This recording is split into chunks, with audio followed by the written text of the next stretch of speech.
Hey folks, welcome back to How to CAD Almost Anything MIT IAP 2026. This is session 6. This is our last session from our How to CAD series this year. And while the journey is almost over, I think that we also saved the best things for last, which is how to use parameters and configurations. In essence, taking the Lego brick that you can see in the screen as an example, what if I told you that from creating a singular part here in Inventor, you could create multiple versions of that same part? For example, in here you have the 2x4 brick, but what if you could create a 2x6, a 2x8, a 4x6, any sort of brick that you want? Maybe it's a brick, maybe it's a plate. You can change all of those parameters as you wish, just by cleverly using some of the functions that you have available in Inventor. That's what parameters are about. And we're gonna leverage that first with the Lego brick, and then we're gonna do a very fun project that I'm gonna tell you about in just a second. So let's go ahead and get started. So today, yes, we're gonna do a session of Inventor's commands, and our project today is an airplane economy seat. This class is how to CAD almost anything. So you'd be supposed to CAD really anything. Really, the canonical implementation of something like parameters and configurations would be something like pens or Lego bricks or perhaps nuts and bolts, things that have multiple versions of the same thing and there's different sizes available. So you just make one single version of that part and then you have a ton of those very easily available at your for you to use. However, the airplane economy seat, that's also quite interesting as we're gonna just look at some pictures in a little bit because if you've ever had a chance to fly, you know there's different airplane types, different cabin sizes, and different ways in which you can configure seats. For instance, you can have a 3x3 configuration, a 2x2, 2x3, like things like those. Those are things that you could actually very easily do here in Inventor if you only make a 3D model for a singular seat. And even with this, the seat, you can control how wide it is, what's the pitch, which is the distance from one seat to another one, which regulates how much legroom you'll have. And that's some of the stuff that we'll be playing around with today. Um, Last time we worked with the Lego bricks, and that's going to come in very handy because we're going to recycle one of them for today's project. And just to illustrate what we're going to do, this is pretty much the economy sheet that we'll be carrying. It's not fairly difficult to do in terms of, say, the commands that we'll be using. I mean, perhaps there's going to be a little bit of surface modeling, we'll see, but it's more about the cleverness with which you are making it. By making every dimension of this thing a function of something else that you can control afterwards. So let's go ahead and get started here in Inventor. Alrighty, so I'm here in Inventor, and you can see that I've called our previous 2x4 brick, which was the B2 version, I called it 2x3, 2x4 brick configurations right there. And you can see it's the exact same brick that we had before. It has the fillets, right, which was what made it different from the regular 2x4 brick. And what we're gonna start doing right now is what if from this brick we could just, without having to really edit anything from here, just very easily create multiple versions of this brick. Let me first show you how we're gonna do this.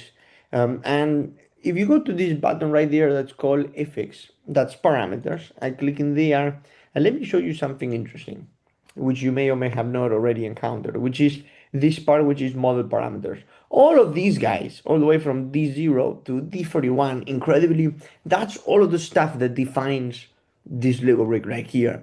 All of the different lines that we've done, all of the extrusions, all of the commands are all capsulated in here. It's quite interesting because you wouldn't have expected 31 different lines or sketches or things that you've done for something as simple as a brick. Imagine if we looked at the PlayStation controller, it may be like 100 of these. So this is quite interesting. However, what it tells you, right, this corresponds to sketch one, that extrusion one, and shell one, and whatnot. It's difficult to tell what exactly D0 and D1 is. And one way to actually find out is really by going to extrusion one, right clicking here, edit sketch, and you see that 16 and 32, so you can probably try to correspond one number to the other one, here. That's 32, so that's probably D0 right there. That would make sense. That's probably the first dimension that we entered. However, if you right click in here and you go to dimension properties, this box appears and you'd be able to change that number in here. So I can call, instead of making that D1, we can call that width. And that one 32, instead of calling it, let's see, dimension properties, instead of calling it D0, we can call that length. I go here to OK. So now if you go to FX, what you'll notice is that length and width, those are the updated names for those particular lines that you've drawn before. Something interesting, but we're not gonna use that yet. What we're gonna now start to say is that, well, if you have a Lego brick like this one, what are the sort of parameters that will regulate the different sizes? And clearly, it would be the number of studs. For instance, this one is a 2 by 4. That's why the name is a 2 by 4. So we can create a variable, a parameter that's called x studs, the studs that you have in the x direction, y studs, the ones you have in the y direction, potentially the height, which regulates whether this is a brick, like what you see here, or whether it's a plate. But a plate is generally a third of the size of a brick. You know how you can stack three little plates and it will give you one brick like this one. One way that you could do that is if you go here to Excel, and here I was playing around with some weird numbers, but let's say I call this one param A, that one param B, and this one param C. Let me save that. And I'm just calling that column variable name. This one I'm calling it dimension. This one I'm calling it units. And it could be any unit. It could be unitless, it could be angle, something like that. And I'll just save it like that. So one way you could bring variables into Inventor by going here to FX. And then you go over to, let me just make that smaller. Here it says link, and I click in variable names. I'm gonna specify A2 because really this is starting from A2, which is where we had like our original Excel. And I'm gonna click on link and I go to OK. You see how now we brought param A, param B, and param C. We're gonna use these in just a second, but just something interesting to bear in mind. Now, let me see. I want to open that Excel just a second ago. I just closed it. One thing that is interesting to point out is that if I wanted to change the dimensions, I have to do it actually from Excel. That's a little downside. For instance, I would change that to 10. Let me save that. However, it doesn't update automatically. I have to close that and then open FX again. And yeah, now because I linked that table, that's how it appears there. I can also delete these guys if you want. Well, I can delete them from here, really from Excel, but I can delete this group because I really don't want it. Or if we bring this again, let's do it one more time from A2. Let me show you A2 refers to that. That's A2. And I click on open. Again, they come back. And what I could do is right click in here and call it add to user parameters. When I do it with all of them. What that allows you to do, and then I'm gonna delete that group in there. Well, that allows you to modify everything from here. So instead, when I call that X stats, you can call that Y stats. I'm gonna call this height. It's also possible to add variables from here. I can say add a numeric variable, add a text variable, a parameter, add a true and false. Multiple ways to do that. Now you see how in there it says millimeters. I'm gonna change that to unitless. And I'm gonna do the same thing in here, do unitless. And this one, I'm gonna change it to millimeters. So that guy, I'm gonna make it 9.6. That guy, I'm gonna make it, let's say I wanna make a 6 by 4 brick as an example, and I'll save it like that, and I'll click on done. Now we just created the parameters, it's time to use it. Now we have to introduce this into a brick that we've already CADed. So normally what you would do, which is what we're gonna do with the economy seat in just a second, is that we would create first the variables and then do the CAD model so that every other dimension is gonna be referenced with respect to those parameters. Here we already have the model, we have to introduce them after the fact. So we'll go here to sketch one. I'm gonna edit, and instead of calling that a 32, I'm gonna click in here, and I'm gonna call this x studs times 8. So it's literally introducing an equation, which means that length is gonna be a function of the number of studs on the x direction times 8, which we know is from looking at the engineering drawing last time, is the distance between consecutive studs. And I go here and I say, okay. So that changes automatically. And we do the same thing in here. We're gonna call this y studs times 8. We click on OK. And now we go to finish. Now the brick will update, but only those parts. So now we need to do the same thing really with the Lego parts in there. So now we go over to this rectangular pattern, edit feature, and we're gonna call that X studs, and we're gonna call that Y studs. And we'll go here to OK. So now that is changing, but we need to do those three guys right there. So that's the other rectangular pattern where we go here to edit feature. And what we'll do is that, yes, that's going to be X studs minus one. And then we need to select this direction right there. We're going to flip the orientation and we're going to call that Y studs minus one. Go here and that should be an 8. I'll go here to OK. So now you see mostly updated. The last thing that remains to be done is if you go to extrusion one and we edit the feature, we're gonna call that height. And we'll here do, oh, did it work?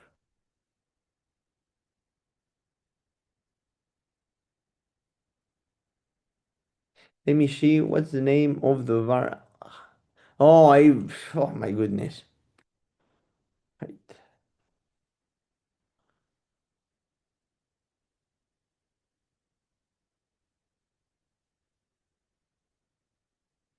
Now, yes, I have misspelled it. So now you see that this brick is fully referenced with respect to those variables. Now, let's do some magic. What if we wanted now a 3 by 8 brick that is a plate as well? So what I would do is I would go, all right, let's make that an 8. Let's make that a 3. And that, let's divide that by 3. What happens? So now we click first on update and then on done. Okay, so it didn't divide this thing. Let's see what's going on in here.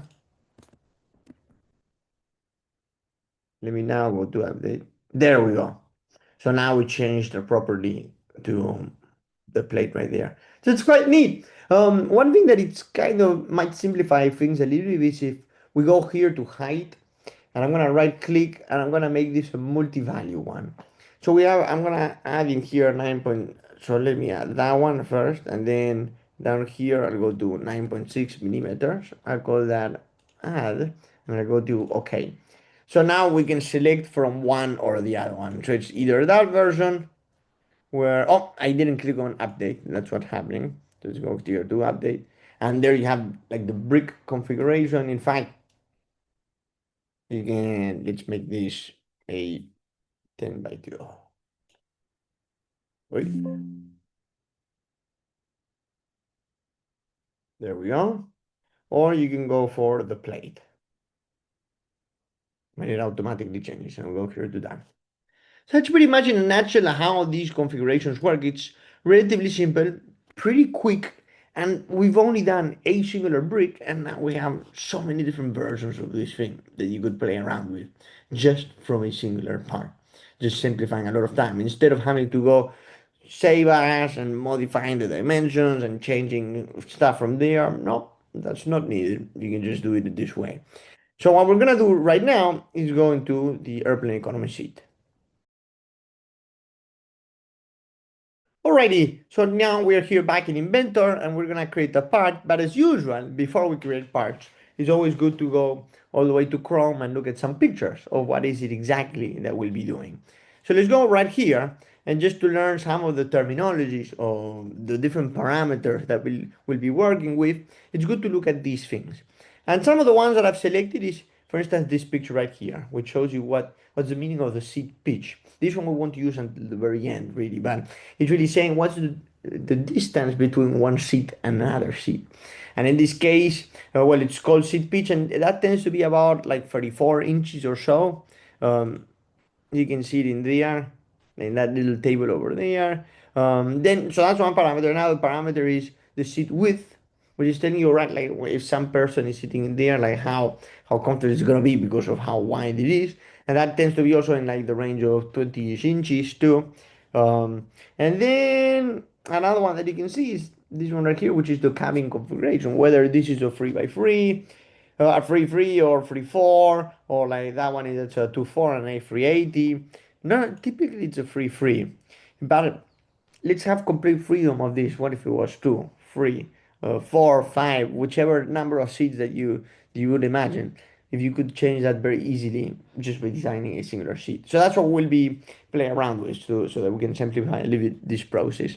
And so we're going to start cutting this sheet in just a second. And the one that I have in mind is I'm gonna base it off on the Southwest model, which is manufactured by a company called Collins Aerospace, and it's the Meridian sheet. They have all of these fancy names. So here we're looking at a back view. We're looking at some of these details so that it looks realistic. Um, so that's the seat from the front side. Um, you would have like different views. So we'll be pretty much using all of these views to make it as realistic as we can. I always say that it's not gonna take so much time, but it always does take a lot of time. So we'll see how far we can get. And then just to wrap things up, time allowing, I'll try to create like a mock version of an airplane cabin. Just very simple, bare bones, but at least we can have like the American livery, and we can place some of those seats in that interior. So that's gonna be interesting to see. And I have the logo, and I know it's Helvetica, the font size. So let's go ahead and get started. So now, let me first introduce the first thing that I'll do. I'll go here to part. Let's save this as economy seat. That way, economy seat. There's the save. And I'm gonna start right off the bat here in FX by creating user parameters. So I'm gonna add a numeric one, and I'm gonna call this pitch. And this time we're gonna use inches because that's what the industry uses. It's a pain for me to use because I prefer millimeters, but it's okay. We'll use inches. And now for pitch, we're gonna leave that in 32 as an example. Now let's add another variable. We're gonna call that width. And that one, we can make that 18. And now let's add another one, which, I mean, we'll make it numeric, but then I'll change the units. Oh, I have to change it. We'll call it config. And we're gonna make that unit list. And later, again, we're gonna use these later, but that's gonna be, like I say, like a 3 by 3, like a free breast configuration in there. So we'll save. For now, we're gonna use only these parameters. Maybe I could play around with height, but I'll keep it simple with this. And I go with done. And now everything that we're gonna start building will be with respect to that. So for now, I'm gonna just speed this up this video as I'm cutting the original seat, and I'll come back once we can create all of these configurations. So let's go ahead and get started.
Alrighty, folks, there you got it. These are the economy seats.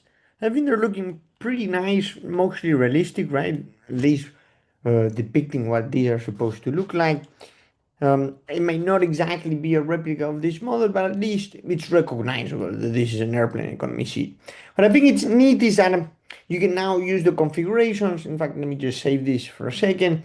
And the only problem, however, is that because of the way that we've done those things, which is using surface cuts, I was using here the split. Sometimes the colors are not saved whenever you change the configuration. For instance, if I went to and when I go here to config, and if I went to 2, and I go to update, they will stay because then, you're only leaving one copy. Now, if I come back to 3, and let me just check 1 second in here. Okay, not bad. I think it looks pretty decent. Like the math could be done a little bit more precisely, but at least the two legs are still there. You got the beams, and you got all of those bars down there. However, if I changed back to 3, let's see. Oh, the colors are indeed preferred. Okay, that's good. So at least now that I saved them, things should be good. So you'll be able to download this model and just play around with it. So what I'm gonna do now is gonna tweak a couple more details in here, and I'm gonna try to create the mock cabin so that we can try one last thing from here.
Alrighty, this is it, folks. This is what I wanted to get to.